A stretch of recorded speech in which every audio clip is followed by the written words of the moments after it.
morning, everybody. Hopefully you had a wonderful summer weekend. Some fun stuff to cover today. First, I want to talk about, I listened to a podcast, which this gentleman was on, and I think he made a couple of awesome points that we can use in our everyday lives to make ourselves more, let me see here. I'm not seeing, I'm sorry, guys. Oh, there it is, sorry. So, to make ourselves more productive and effective. So Alexis Ohanian, if that's how you say his name, I'm not even sure how you say his name. He started Reddit, and he's a big investor in all sorts of different tech things. But obviously a very busy guy, and the blogger was asking, well, how do you maintain work-life balance? How do you get things done, et cetera? And he made a couple of great points, I thought. One is he does not have to-do lists. He does not have to-do lists. He has success lists, meaning that he just caps the list each day at 3 items. Get those done. Because if you have 10 items, what's likely to happen, guys? If you have 10 items on your to-do list, what's likely to happen? And I am the pot calling the kettle black on this, because I love to-do lists. I love crossing things off the to-do list. But if I have 10 items on my to-do list, what's likely to happen? Let's see if anybody can come up with an idea. You get partway done, I agree with that. But there's something, I think, more insidious that happens. Diffusion of focus, I'd agree with that too. What will I generally attack on that 10-item list? What will I generally attack on that 10-item list? Well, the easiest, which Tom could very well be, yes, the least important.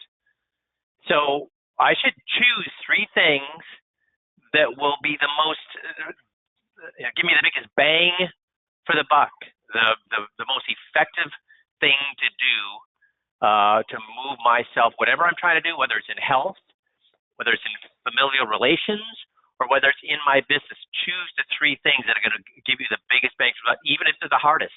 And if one's really hard, how many should you have on your list? If one's super hard, then how long should your success list be?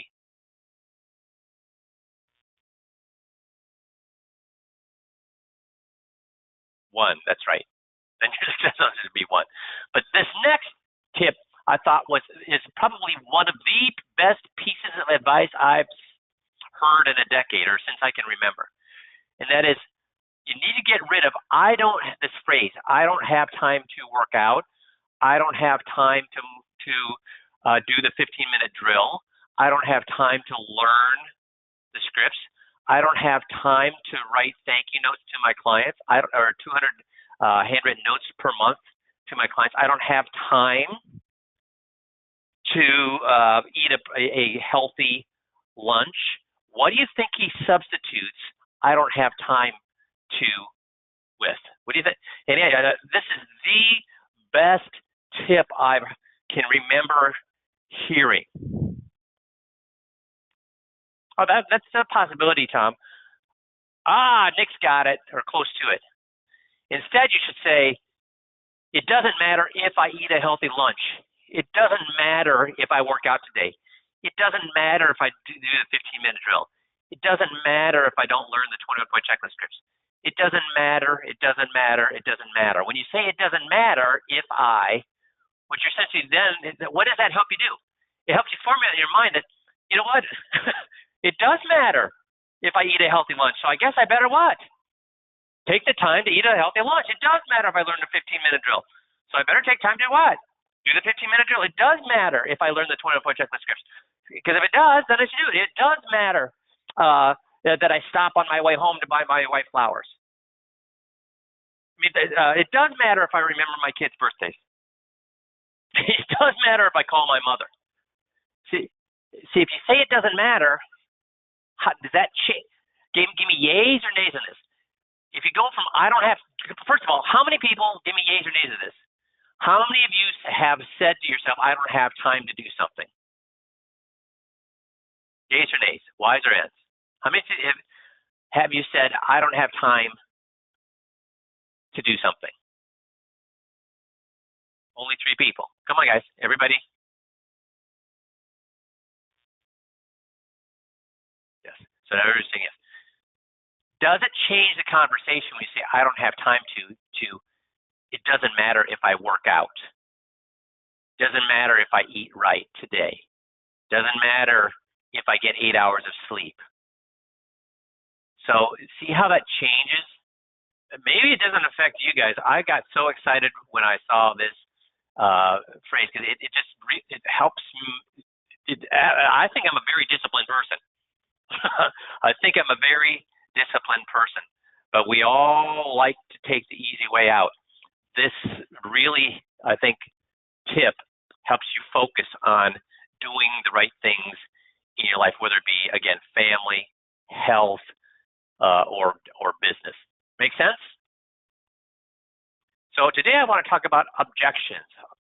Objections. How do we handle objections? Well, first of all, let's talk about the 4 cornerstones of the 5Q system. First of all, I think we haven't talked about this in probably a couple of years. So let's just go through these 4 squares first of all. First pillar is mutual respect, which means I respect the client. I respect the client. But if the client does not respect me, how do I handle that? I respect the client, but if the client doesn't respect me, how do I handle it? Ah, very good, Nick. How do I handle that, guys?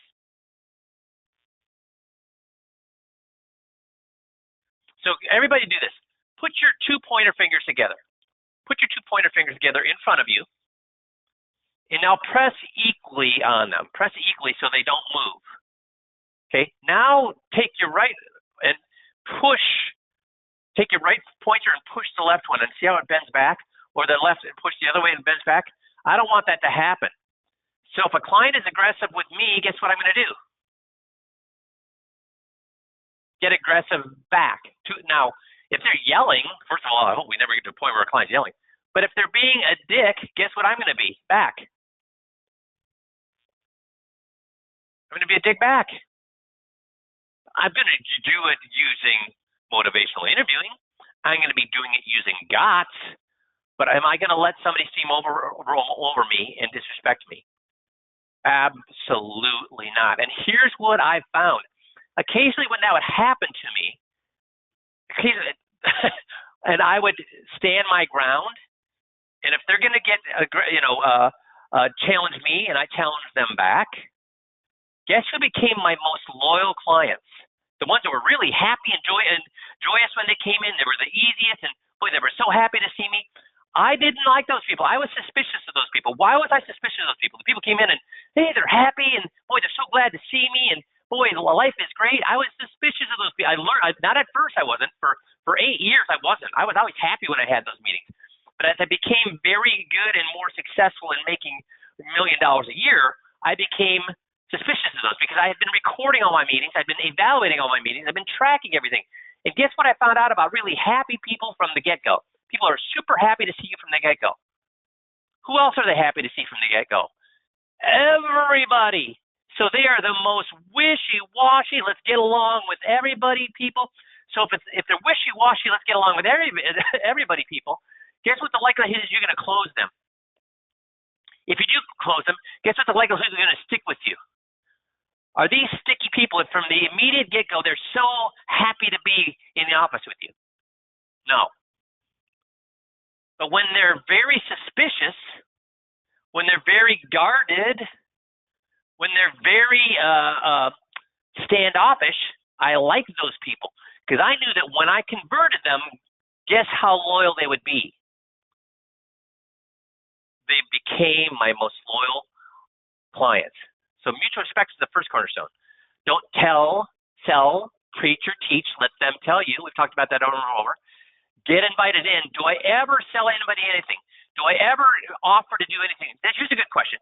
Do I ever offer to do anything for somebody?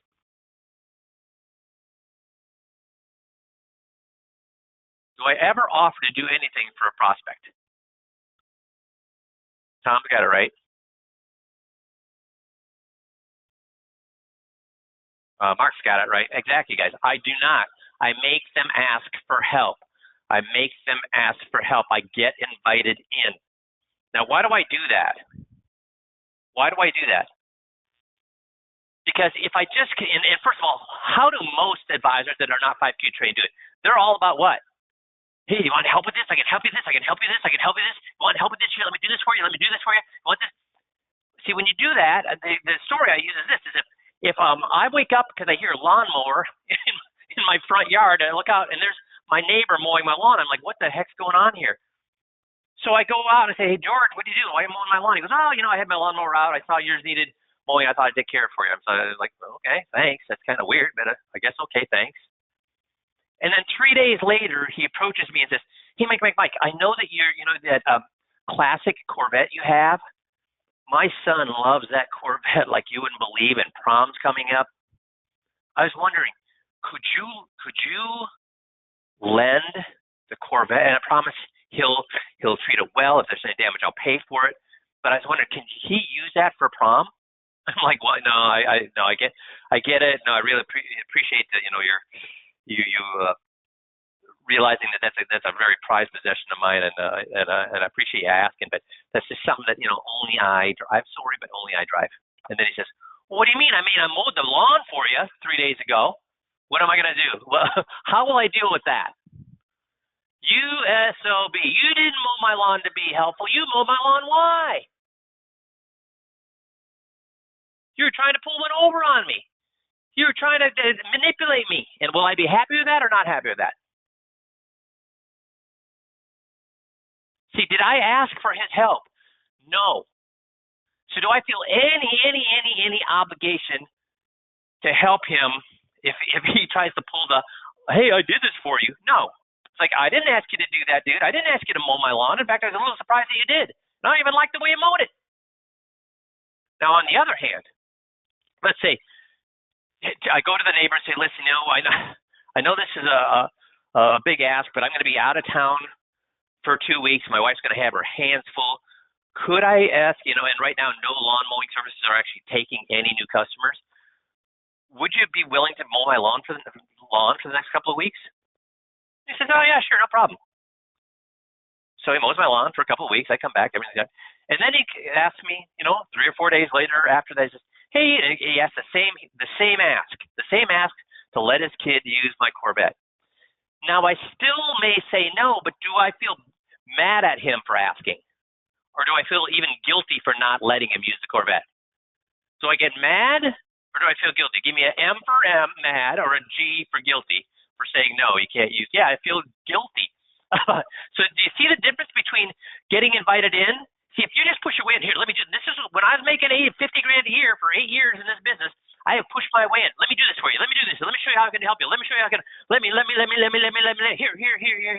Look. And when I did that, they said no. Did they have any guilt whatsoever saying, no, I decided to say, I appreciate what you did. It looks like you're a really smart guy, and if I ever need anybody, I'll come back to you. Did they feel guilty about doing that? No. Because did they ask for help, or did I push myself in? I pushed myself in. When somebody asks for help, when you ask for help from somebody, what's the likelihood you're going to feel obligated to that person? Higher or lower? Higher. That's why we get invited in. And the fourth cornerstone, which is what we're going to talk about today, is overcome the objection before they bring it up. Yes, I have a technique that will help you not only overcome an objection, taking a situation which could be very confrontational and turning into a rapport building opportunity, but it takes work. It takes skill. It takes time. It's far, far, far better to overcome the objection before they bring it up. Now, what is the tool that we give you to overcome the objection before they bring it up? What are the tools? What are the tools? Well, I can either say tools or tools. It can work either way. What are the tools we give you to make sure that they never give you an objection?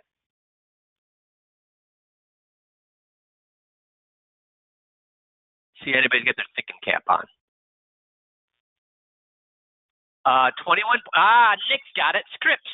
These scripts have been done hundreds of thousands of times in the last 24 years.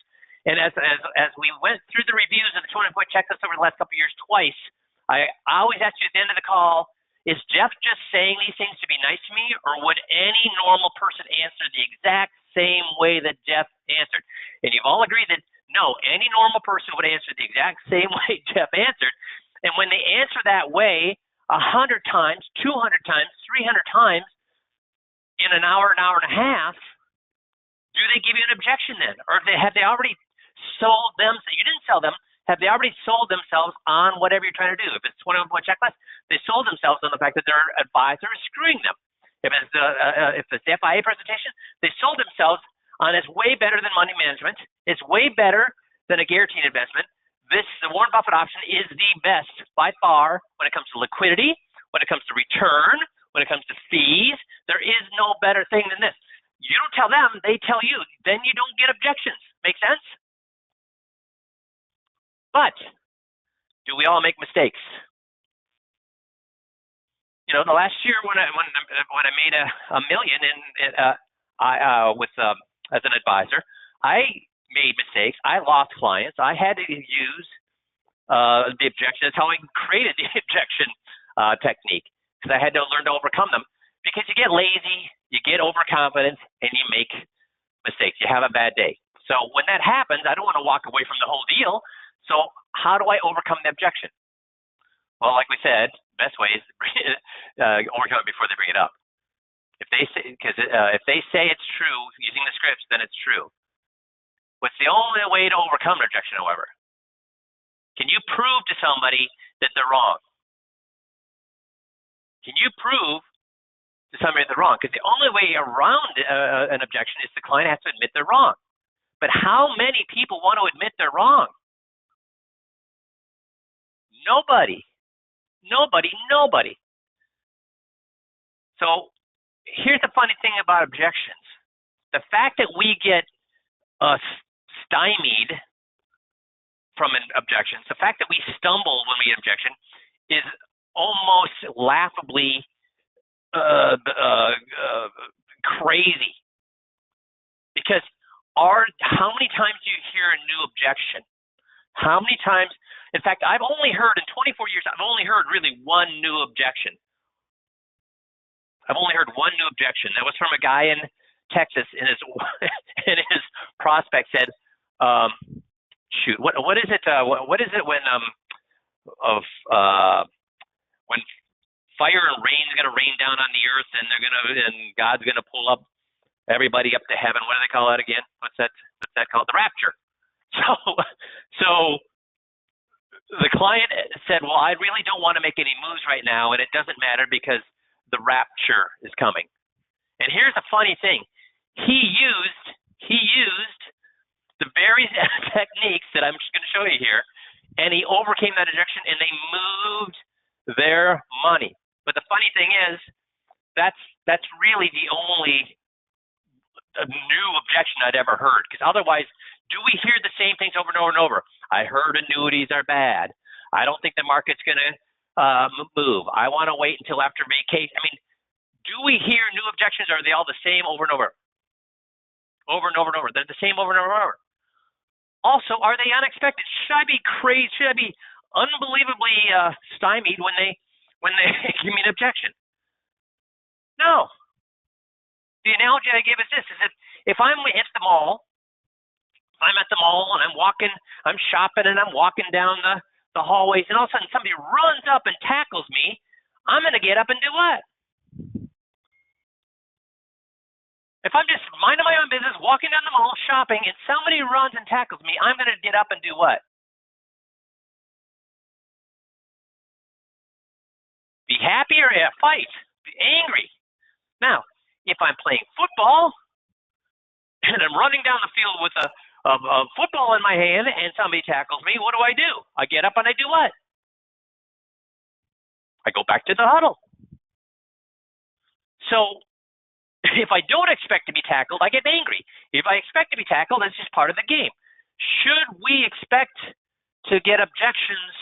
Again, we can avoid them by using scripts, but should we be totally blown out of the water to get an objection when we're asking somebody who's only known us for a month or less to move their entire life savings to us? Should we be like, wow, where did that objection come from? Or should we expect it? We should expect it. So when it comes, should we panic? Should we have a fight or flight? Or should we just say, oh, I knew that was going to come. I was wondering where it was going to come. There it is. And the way I deal with preventing, how many of you remember this? How do I make sure I do not put my foot in my mouth and say yes, but, or argue with them? Say yes, but, or argue. How do I prevent myself with my knee-jerk reaction? And you all know me well enough. You know that can be an argumentative person, a confrontational person. How do I prevent myself from my own human nature of wanting to argue with somebody or prove that they're wrong? What do I do immediately? What do you know? What comes out of my mouth? Yeah, I agree. So what do I use? What's the word that I use when I agree with somebody? When I don't agree with somebody, that's right, Nick, absolutely. If you hear absolutely come out of my mouth, it means that what I think you just said is BS, but I'm going to prevent myself from arguing with you by saying absolutely. Because first of all, if you're arguing with me and I say absolutely, is there any room? When I say absolutely, that means what? I kind of agree with you. I can see your point of view. Or does that mean there's zero daylight between what you said and what I think? I'm all in. That's right. I'm all in. Make sense? So go in expecting an objection. And when they give it to you, don't be panic. Just say, oh, I was wondering when that was going to come. That's where it is. Absolutely. You're right. See, you need to expect objections. And are objections valid from the current point of view? Says are not valid. No, they are. Or I don't know why I must have missed that. Is there any non-valid objection when we look at it from their point of view? No. All objections are valid because if we look at it from their point of view, if we were looking at it from inside their skull, we would be thinking the same thing. So what are the 4 types of objection? Number 1 is lack of trust. They don't trust you, they don't trust your solution, or they don't trust your company. Number 2 is they don't perceive there's any need. There's a lack of value in what you're offering. Or number 3, there's no urgency. No, I see what you're saying, but I've got time to do that. Or there's no money. So only one of these, we have tools to deal with every single one of these with the exception. Which one do we not have tools to deal with? Or do we not even bother dealing with? 1, 2, 3, or 4? 4, that's right. If they don't have money, well, then we move on. Right? And when should we find out they don't have any money? First meeting. So let's just talk about the second. If I run across somebody who has no money, what do I do? If I run across somebody at a first meeting who has no money, what do? I do a 21 light immediately. I give them all those non-financial documents right then and there and tell them that at this point I can't bring them on as a client.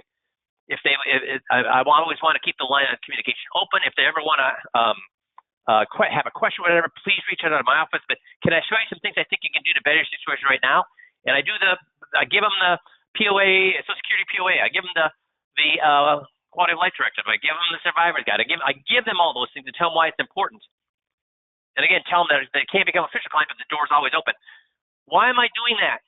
First of all, do I have a duty to help people even if they don't have money? I hope you feel that you do. I felt I did. And are we helping people with no money by giving them 7 non-financial documents? Who else in the world would spend time giving them those things? And are those things important whether or not, or even more important if they don't have money? Even more important. That's how I deal with they have no money. But the other objections, do we have tools to handle lack of trust? No perceived need, no urgency. Yes, we do. So can we overcome these objections before they bring them up? That's what the whole system is designed to do. How do we overcome lack of trust? Well, we do the non-financial things we don't get paid to do. How many of you, please raise your hand and say yes if this has happened to you. Please, everybody, please take the time to do this. Have you ever had a client, after you've given them the 7 non-financial documents, that have made a decision? I would tell you what, all my top 10 performers have said yes to this, that after you've done the non-financial things and they've moved their money to you, they said the reason they moved to you is because you covered these things and there are other people they were looking at did not. Has that ever happened to you? Yay or nay? I would tell you, I hope it has, because my top 10 guys, that happens virtually probably 3 times out of 10. So everybody's saying yes. So that's how we overcome that lack of trust, by doing things we don't get paid to do. We don't tell, sell, preach, or teach. If I'm never telling somebody what to do, if I'm never trying to sell something what to do, if I'm never preaching at them, do they have a reason to not trust me? Who should be doing all the trust? If they're not going to trust anybody, if you do the 5Q system properly and they don't trust somebody, who should they not trust? If you're doing the system properly and they don't trust somebody, who should they? Well, their guy, I would agree with that. Who else should they? If they are going to not trust somebody, they'd be not trusting themselves, because who's supposed to be doing all the talking? They are. They're supposed to be doing all the talking. We just talked about this one. We make them invite us in. We don't push ourselves in. They have to invite us in. Is this more of an academic exercise, or where do you see me fitting in? Do we use that phrase, guys? So at this point, is it more of an academic exercise, or how do you see me fitting in? Do we use that phrase? And is that pushing myself in or making them invite me in? Yes, we use that phrase, and it's the way we make them invite us in to help them move all the money. We also show them what's behind the curtain.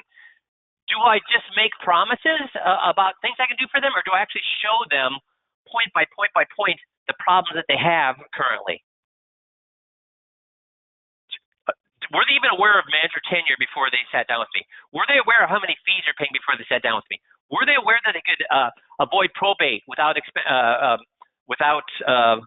wills and things? Were they aware that they were disinheriting their grandchildren? Were they aware of any of these things? So when I show them the tricks, I've talked about that in the last few months, is that I might be amazed the first time I see a magician cut a lady in half. But once he shows me how he cuts the lady in half, should I be amazed anymore? Or I go, yeah, I know how he does that. So when we show them those 21 things that their current advisor is doing to them, do they think I'm going to circle back and try to do the same things to them, or have I shown them what's behind the curtain? I've shown them what's behind the curtain. So when I've shown them what's behind the curtain, what have I done to the trust level? You know what? Trust me more. So no perceived value. How do we handle that? How do we handle no perceived value, guys? Heck, how many people haven't made a ton of money that have been in the market, have not made a ton of money in the last decade? Everybody's made a ton of money in the last decade. So why do they need you? Why do they need you? You're going to tell them you're going to make them even more than they made? They're thinking, well, how can you make more? I've done great. So how do we approach it? By saying I can get you a higher return? Because, guys, look at all your competition. How does your competition try to get new clients? They say, I'm going to do what? I'm going to do better with your money. I'm going to do better with your money. I'm going to do better with your money. Is that going to get them more clients? No, because these people have already done well. Might work in down markets, but are we having a lot of down markets lately? So perceived value, we go through 21 things that their advisor withheld from them. Whether they did this, guys, if you do a 21-point check, if they made 30% last year, and I do a 21-point checklist with them, what's the likelihood they're going to move? They made 30% last year, but I do a 21-point checklist with them. Are they going to move, or are they not going to move? So move, put M, not going to move, put N. They made 30% last year. Are they going to move or not move if I do a 21-point checklist properly?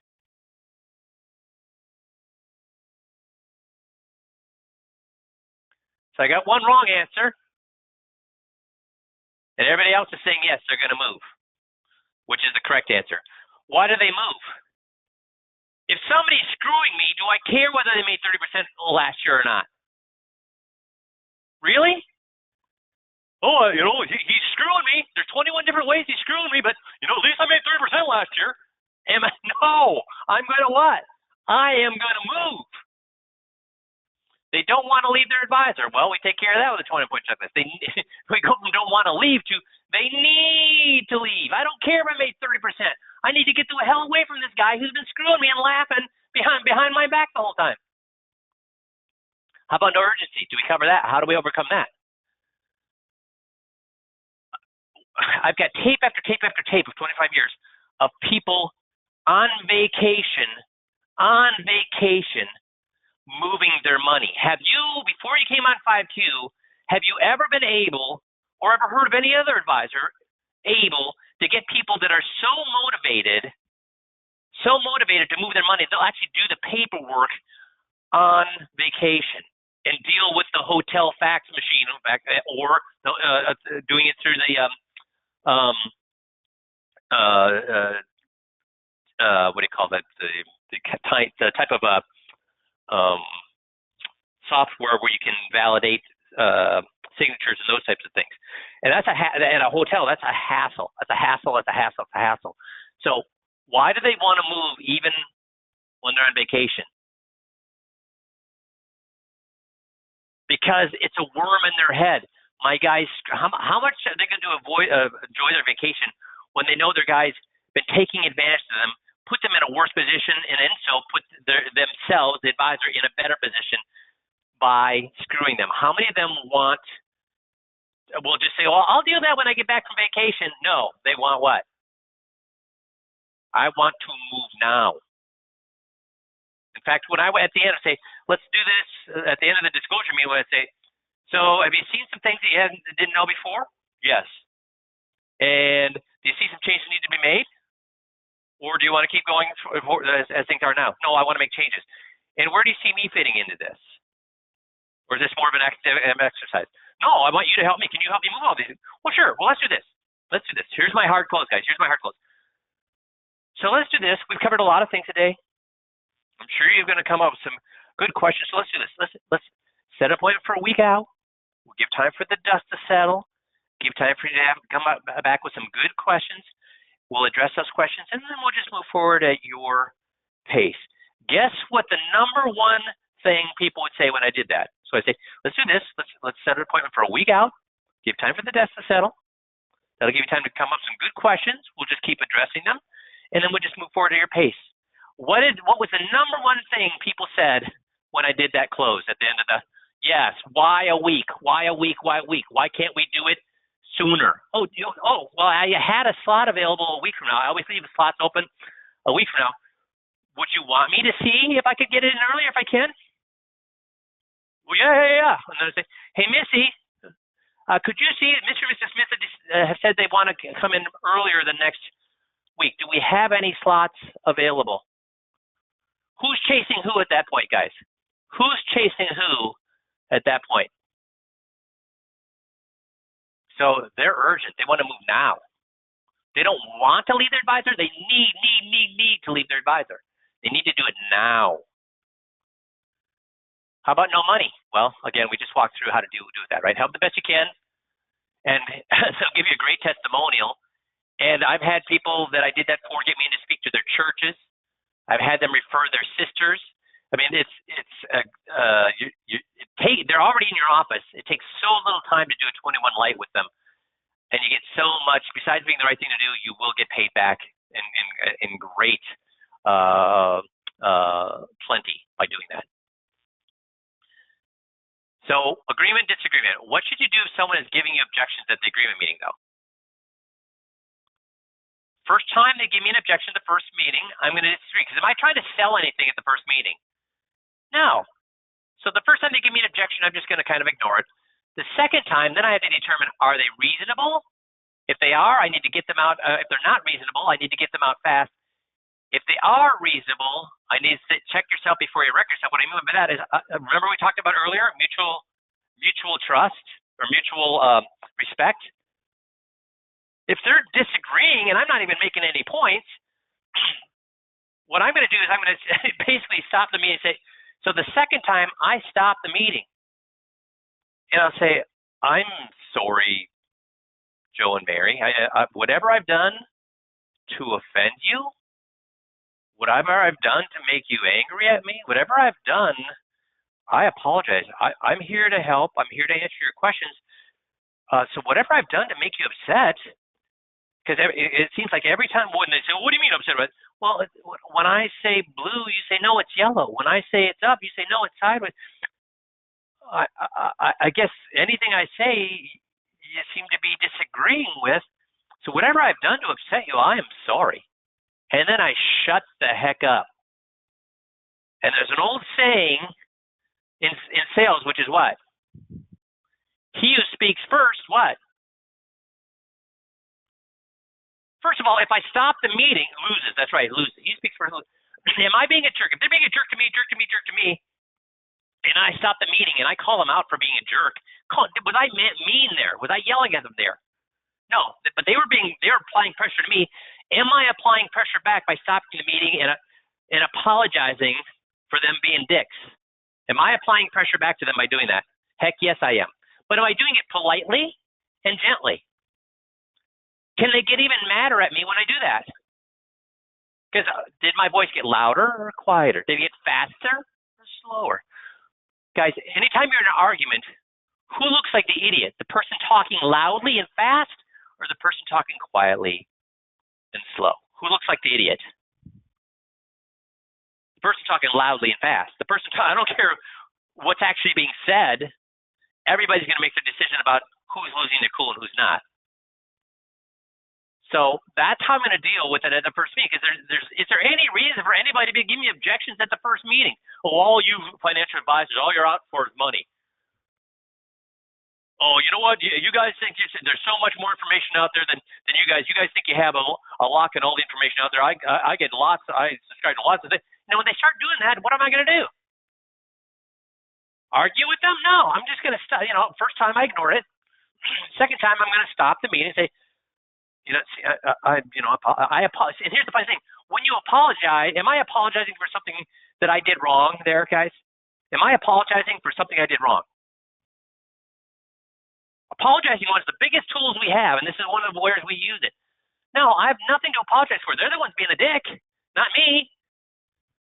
But when I apologize, guess what? Essentially, and this would happen, I don't know, but probably once every couple of months. When I have 30 appointments a week, once every couple of months isn't a lot, but it's still happening. And I want to get in a big argument. So that's how I deal with it. And the funny thing is, virtually every time I did that, what do you think happened? They argued more, or did they start to explain why they were being jerks? Well, I'm sorry. It's just that our last guy did this to us or that, or I'm sorry, my mom just died, or I'm sorry. When I apologized to them, guess what they would do? They would stop the meeting, it'd break the paradigm, it'd break this steamroller they're on, and they'd actually sit down and start to think, well, how am I? I guess I am acting like a jerk here.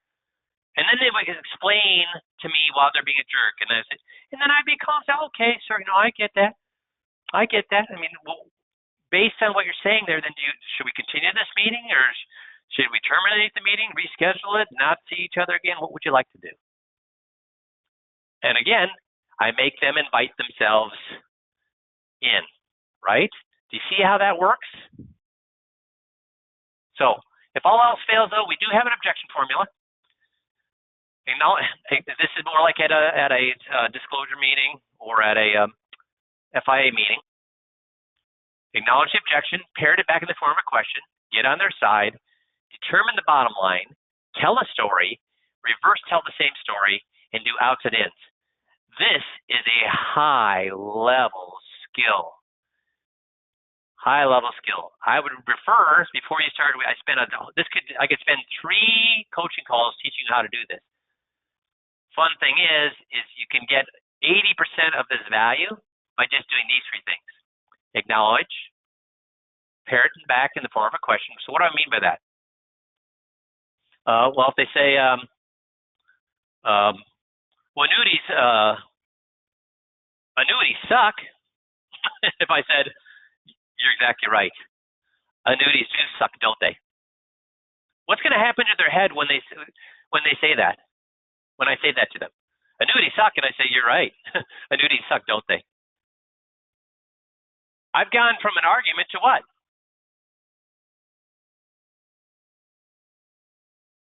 I've gone from them challenging me to them saying the word what? Agreement, yes. So when I say, you're right, annuities do suck, don't they? They'll say yes. So I've gone from them from challenging me to what? Agreeing with me. And how quickly did I do that? See, and what that does is it gets rid of their fight-flight. It gets rid of my fight-flight. Because when we're both in fight-flight mentalities, what's happening to our blood pressure? What's happening to our pulse rate? What's happening to our breath rate? What's happening to our ability to listen? What's happening to our ability to think? It's all going down, down, down. So if I interrupt that paradigm, if I interrupt that steamroller of emotions by saying, you're absolutely right, annuities do suck, don't they? They're like, what'd you just say? Well, yeah, they do. Oh, and then their head, they're thinking, I didn't think he was going to say that. I thought he was going to try to sell it to me. I thought he was going to try to tell me it's wrong. See, what we do at that point is get them out of that defensive nature and start to think what? Oh, well, that's not what I expected. That's good, because when it's not what they expected, they're going to listen better or they're going to listen worse. They're going to listen better. They're going to listen better. And what are the two words? See if you can pick out the two words from I do it again. Annuities suck. You're right. Annuities do suck, don't they? What's the two words I'm talking about? See how many of you have thinking caps on? How do we get them from disagreeing to agreeing with us? What two words got them? Well, you're right, it's a good one, but it's not the one I'm looking for. Annuities suck. You're right. Or let's say, annuities suck. Absolutely. Annuities do suck, don't they? Aha, don't they? That's right, Bill. Don't they?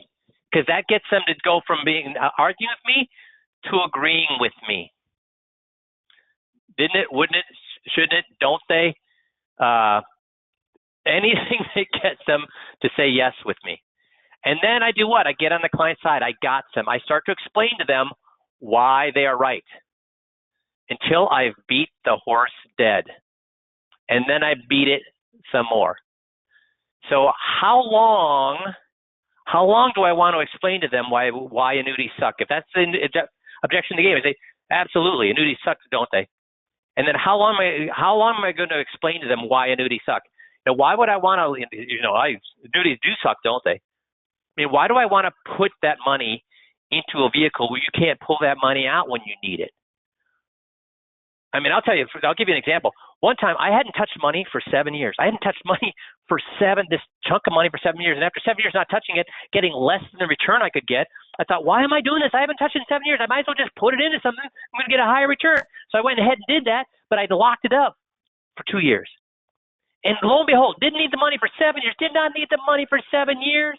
Getting a lower return. I think, hey, I'm never going to need the money. I put it in there. Get a higher return, not a lot more return, but some more return. And lo and behold, what do you think happened? Not 3 months after me putting that money in there. What do you think happened? All of a sudden, I what? Needed it. Yeah, so locking your money up, locking your money, I get that. Why would I want to put it into a vehicle where I lock that money up? Guys, so how much time did I just spend on that right there? 40 seconds. And then am I going to stop there? No, I'm going to be shooting for 5 minutes. When I practice that, getting on somebody's side, I'm shooting for 5 minutes because I know in a real situation I'll probably only do 3 minutes. But already with me just doing it right there, and why did I use locking it up? Because what's one of the main objections people have for annuities? Locking it up. So I'm going to just say what's on their mind. And what's happened to their belief that I'm on their side of the table or against them? I'm with them or against them at that point when I did that. Just that 40 seconds even, not even 3 minutes, not even 5 minutes. They see, oh, he gets me. He understands me. He's agreeing with me. And see, when they feel like that, will they then begin to listen to me more? Yes. So then I can do what? Start to ask questions to get them to realize that because am I afraid of that objection? Annuities suck because they lock your money up. Annuities suck because they have fees. Annuities suck because they don't give you a high enough return. Am I afraid of those getting on their side about their worry about those things, about the liquidity of annuities, about the fees of annuities, about the return of annuities? Do I worry at all about getting 100% on their side about those objections? Because are those the main objections with annuities? Fees, return, and liquidity. Are those the main objections with annuities? Yay or nay? Y or N? Yes. Am I afraid of any of those objections? No. Why am I not afraid of any of those objections? Because what is the whole FIA presentation about? Saying, yes, the return is not what you would want, but it's better than a money manager. Not because I say so, they tell me. And how many times do they tell me it's better than a money manager? Probably 10, 15 times if you do the script right. I don't liquidity. Yeah, it's not completely liquid, but it's more liquid than a money manager. They tell me that 10 or 15 times. Hey, you know what? The fees?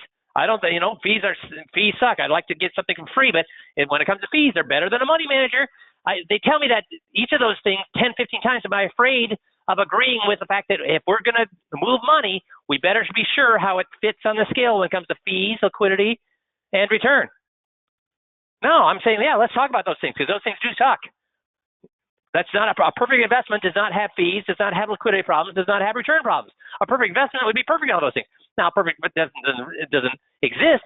So let's at least compare them with our choices. Our choices are a guaranteed investment, a market investment, and the Warren Buffett. So when it comes to fees, which is better? Warren Buffett, by a little or by a lot? By a lot. When it comes to return, which is better? Warren Buffett or guaranteed or the market? Warren Buffett, by a little or a lot? By a lot.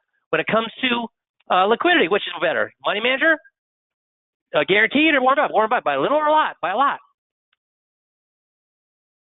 So I have them, I get on their side. Am I worried about if I get on their side, I have no way out? No, I'm not worried about that at all. I'm not worried about that at all.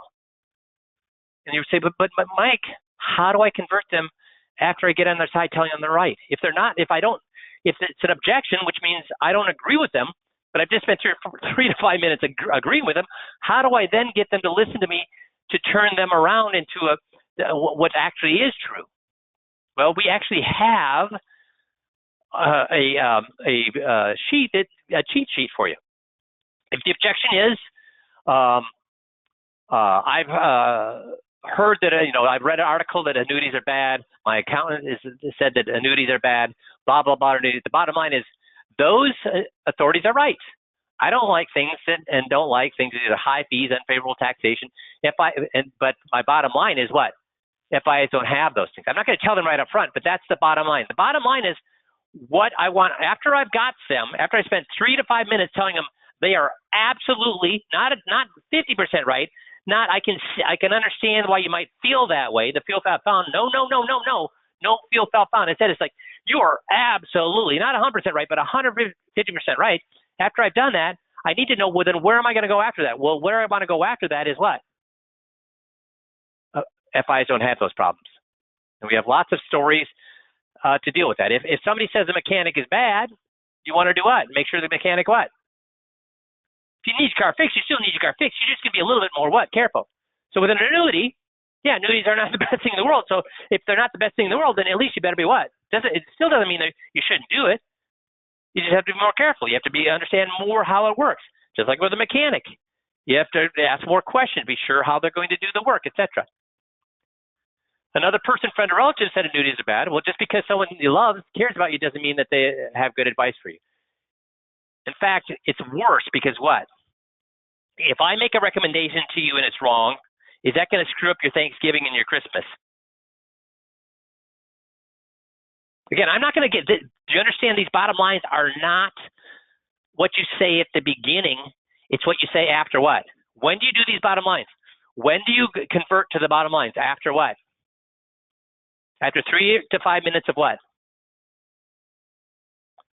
But these things here are about when somebody says, well, what do I do after I spend 3 to 5 minutes gotching them? What do I do after I spend 3 to 5 minutes explaining why what they just said was 100% right? What do I do then? I've got to eventually turn them around and get them to think annuities are better. How do I do that? These are the ways, that's the bottom line. Another person, friends, relatives says annuity is bad. Well, that's someone loves or cares about you. Doesn't mean that they have good advice. You go to an expert with that. How about for medicine? How about for health? How about for money? Annuity fees are too high. Well, fees are a fact of life. You just want to make sure they're what? Equitable. They're better. So do we deal with all these things with that FI presentation? Yes, we do. Don't want to tie the money up. We deal with that FI presentation. I want to think about it. Have you seen anything that does all this?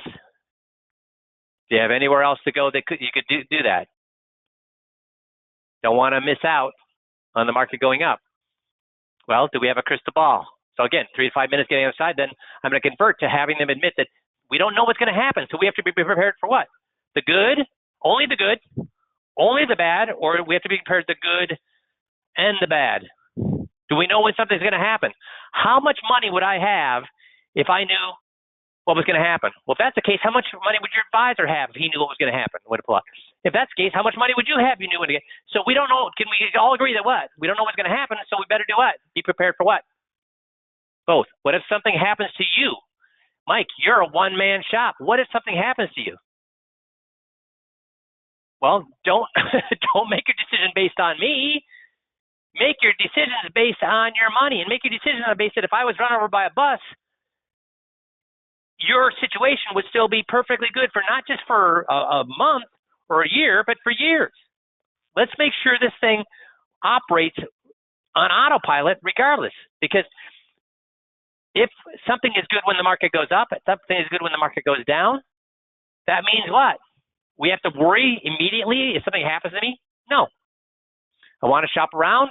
So we have all, and I'm not going to go through all these, but we have all of these different objections and what you want, how after 3 to 5 minutes, the bottom line you're going to get to. After 3 to 5 minutes, the bottom line you're going to get to. After 3 to 5 minutes, the bottom line you're going to get to, bottom line you're going to get to, bottom line you're going to get to. And we have all those here on our site, on meeting process, implementation meeting, handling objection, which is where you're going to get 90% of the objections. Again, you won't get them if you do the FIA presentation the way I lay it out. You're not going to get them. But if you don't, and you make mistakes, you take shortcuts. We all do it. I did it. You're going to get some of the objections, and this will show you how to overcome them. But the funny thing is, the reason I'm not going through all these things, because this is a high or a low-level skill to do this, guys. My point is, yeah, we've got the skills to do this. We've got the techniques to do this. We have the template to overcome 100% objections, not because you tell them that's right, but because they tell you right. But it takes a lot more what?